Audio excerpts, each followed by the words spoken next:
नमस्ते बच्चों, 10वीं कक्षा के छात्र हम लोकगीत के बारे में जानकारी लेते हैं।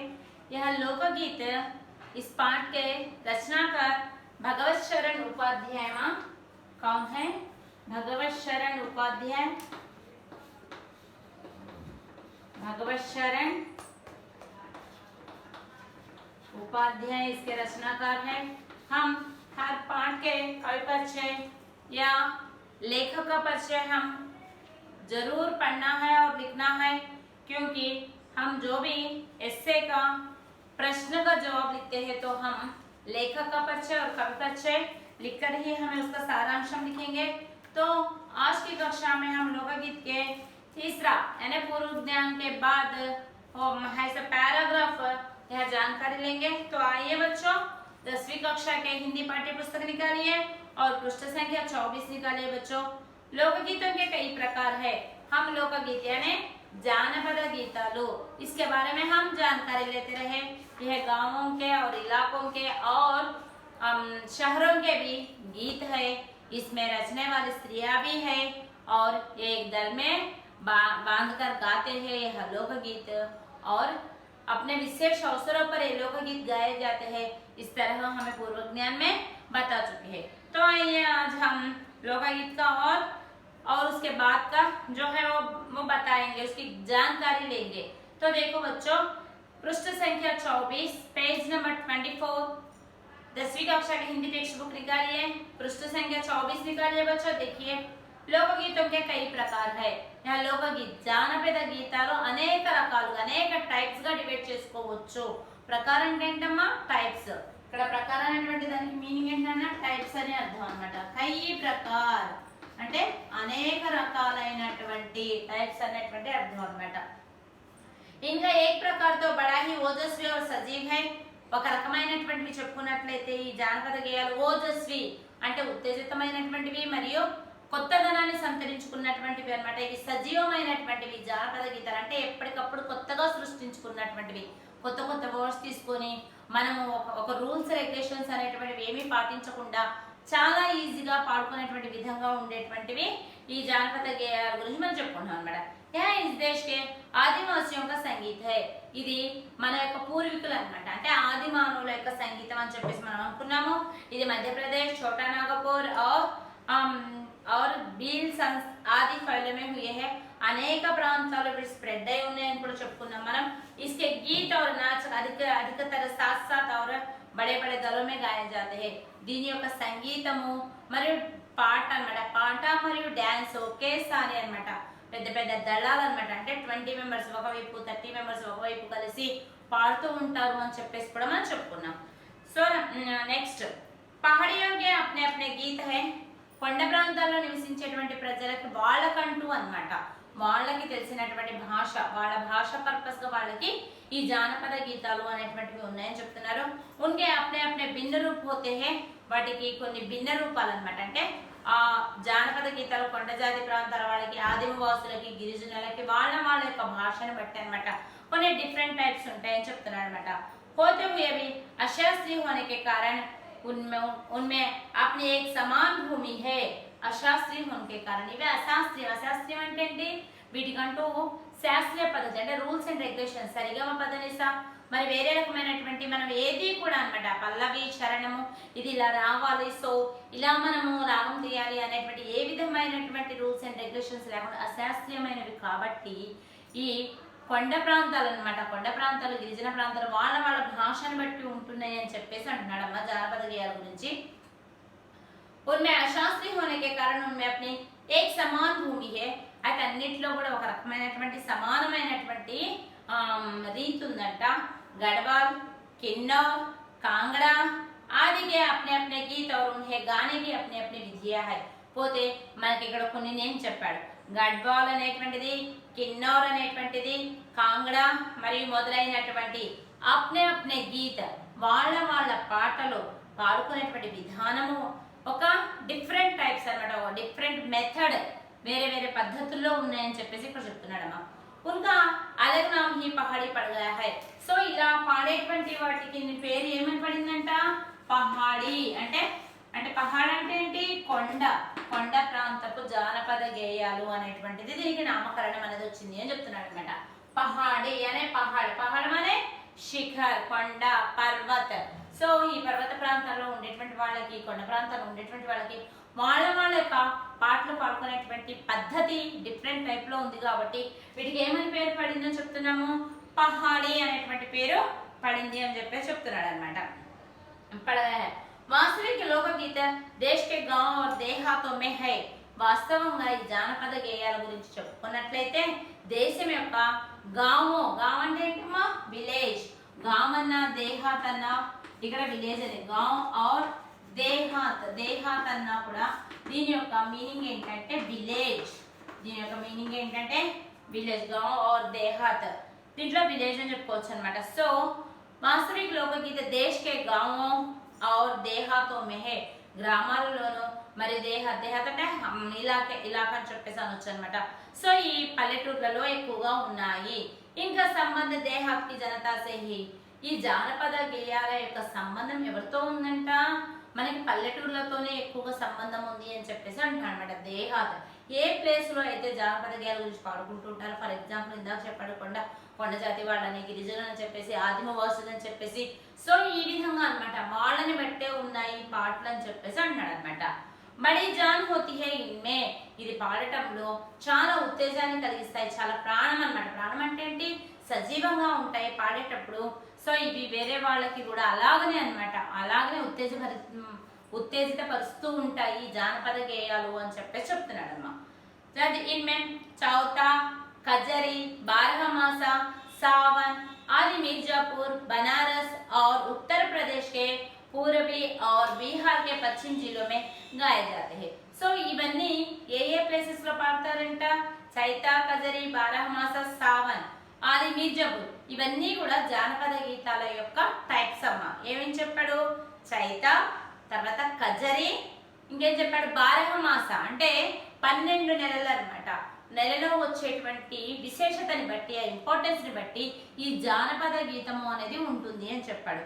సో బారహమాస, శ్రావణ మాసంలో అనమాట వచ్చేటువంటి ఫెస్టివల్ పురస్కరించుకొని శ్రావణ మాసం యొక్క విశేషతని సంతరించుకుని జానపద గేయాలు అనేటువంటివి ఉంటాయి.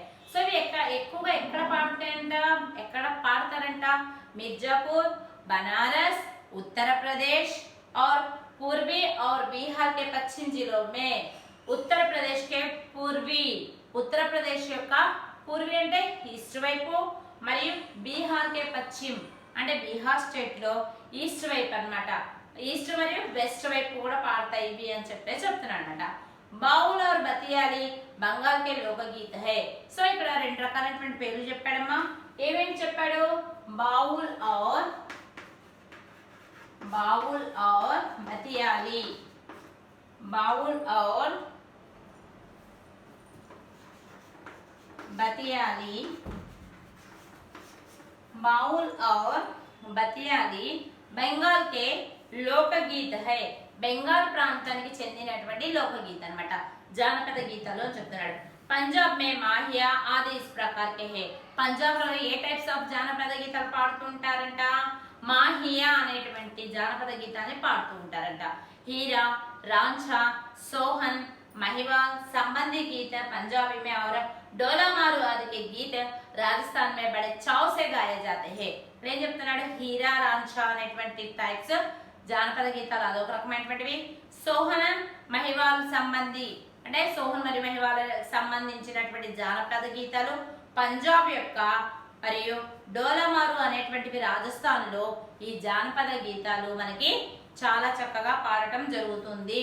చావ్ అంటే ఇష్టపూర్వకం మనం పాడేటప్పుడు, ఇప్పుడు మనం ఉన్నాం ఫర్ ఎగ్జాంపుల్ మన లెసన్ చెప్తున్నారు అంటే కొంచెం ఇంట్రెస్ట్ గా వినేటువంటివి ఉంటుంది, లేకపోతే దాన్ని మనం నెగ్లిజెన్సీగా వినేటువంటిది కూడా ఉంటుంది. కానీ ఇక్కడ చావ్ అన్నాడు, చావ్ అంటే ఏంటి, ఇంట్రెస్ట్ తో పాడేటువంటివి సాంగ్స్ అని చెప్పేసి ఇక్కడ అంటున్నాడు అనమాట. इन देहात गीतों के रचयिता कोरी कल्पना को इतना मान ना देकर अपने गीतों के विषय रोजमर्रा के बहते जीवन से लेते हैं. సో ఈ జానపద గేయాలు అనేటువంటివి దేని నుంచి తీసుకుంటారంట? మన దైనందిన జీవితంలో ఉదయం నుంచి సాయంత్రం వరకు మనం చేసేటువంటి పనిలో చాలా మంది పొలం పనులకి వాటి వీటికి వెళ్తూ ఉంటారు, వాళ్ళ వాళ్ళ వృత్తుల్ని బట్టి చేసుకుంటూ ఉంటారు. సో దానికి సంబంధించినటువంటివి కూడా వీళ్ళు పాటల రూపంలో వీళ్ళు చాలా చక్కగా ఇది చేసుకొని పాడుతూ ఉంటారు. జీవన్ శైలి అయితే అంటే మన జీవన విధానము మార్నింగ్ దగ్గర నుంచి మరియు ఈవినింగ్ వరకు మనము తీసుకున్నటువంటి జీవన విధానం నుంచి మనం ఈ పాటని మనము తయారు చేసుకుని అంటే పాటని మనం చాలా చక్కగా ఇది చేసుకొని పాడుతూ ఉంటామని చెప్తున్నాను అనమాట. जिससे वे सीधे मन को छू लेते हैं. సో ఇవి మన లైఫ్ స్టైల్ తో మన జీవన విధానంతో ముడిపడి ఉంటాయి కాబట్టి మనకు చూలేతే మనకు చూలేనా అంటే మనసుని హార్ట్ టచ్ చేయటం అన్నమాట. అంటే ఏంటి? మన మనసుని అంతగా ఆకర్షిస్తాయి అన్నమాట ఈ జానపద గీతాలు. ఎందుకంటే మన లైఫ్ స్టైల్ గురించి ఉంటాయి, మన పడేటువంటి కష్టం గురించి కానివ్వండి, ప్రతిదీ మన యొక్క జీవన విధానం గురించి ఉంటాయి కాబట్టి మన మనసుకి హత్తుకొనేలాగా ఉంటాయి జానపద గీతాలు అని చెప్పేసి అన్నమాట. ఉన్కే రాగ్ బి సాధారణత వాటి యొక్క రాగాలు కూడా అంటే పాడే విధానము సంగీతం మ్యూజిక్ అనేటువంటిది పీలో సారంగ దుర్గా సావన్ సొరట ఆది హే. సో ఇవి ఏ రాగంలో తీసుకుంటారంట? और एक बार देखो बच्चों, पीलो सारंग दुर्गा सावन సొరట ఆది హే మొదలైనటువంటివి ఈ పర్పస్ గా అన్నమాట రాగాలు అనేటువంటి ఈ రాగాల్లో అవి సాంగ్స్ అనేటువంటి జానపద గీతాలు అనేటువంటి పాడుతూ ఉంటారంట. నెక్స్ట్ कहरवा बिरहा దోబియా ఆది దేహాత్ మే బహుత్ గాయే జాతే హై. ఎక్కువగా ఈ విలేజెస్ లో పాడేటువంటి పాటలు ఏం చెప్పాడు? कहरवा అనేటువంటి జానపద గీతాలు మరియు బిరహ అంటే విరహ వేదన అన్నమాట. అంటే విడిపోయి ఎక్కడో ఉండి మళ్ళీ ఆ వియోగంలో పాడేటువంటి పాటలు.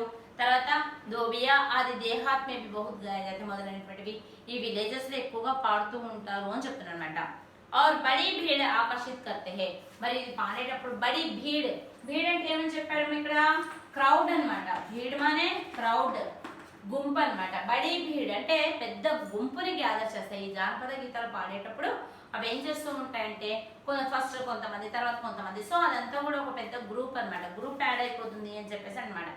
इनकी भाषा के संबंध में कहा जा चुका है कि ये सभी लोकगीत गांव और इलाकों की बोलियों में गाए जाते हैं. పోతే జానపద విషయాల గురించి జానపద గీతాల గురించి ఏం చెప్పడం జరిగిందంటే ఇన్కి భాషకి సంబంధమే వీటి యొక్క భాషకి సంబంధించి కహా జా చుకా హై. కహా జానా అంటే చెప్పబడటం అన్నమాట. ఏం చెప్పబడిందంటే ఇక్కడ ఏ సభీ లోకగీత్ ఈ పాడేటువంటి జానపద గీతాలు మొత్తం కూడా ఏ సభీ లోకగీత్ అంటే ఈ పాడేటువంటి జానపద గీతాలు మొత్తం కూడా గామో ఇలాకో మే అంటే పల్లెటూర్లలోనూ ఇలాకా అనే ఒక ఏరియా అన్నమాట.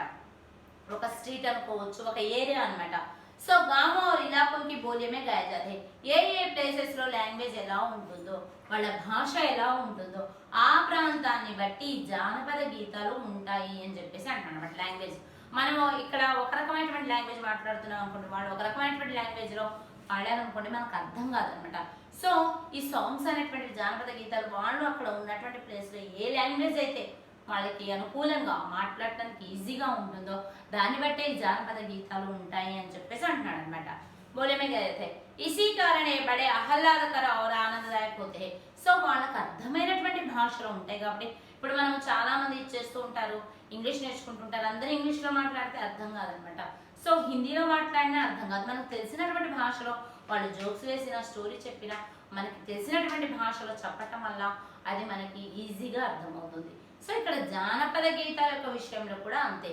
వాళ్ళు గిరిజనులు కానివ్వండి, కొండ జాతి వాళ్ళు కానివ్వండి, ఆదిమవాసులు కానివ్వండి, వాళ్ళు మాట్లాడే భాషలోనే ఈ జానపద గీతాలు అనేటువంటివి ఉంటాయి కాబట్టి వాళ్ళ ఏరియాని బట్టి వాళ్ళ పల్లెటూర్లను బట్టి ఉంటాయి కాబట్టి అవి వాళ్ళకి చాలా ఈజీగా అర్థమవుతున్నాయి. అవి వాళ్ళకి ఆనందాన్ని ఇస్తున్నాయి, ఏమన్నాడు ఆహ్లాదాన్ని ఇస్తున్నాయి అని చెప్పేసి అన్నమాట.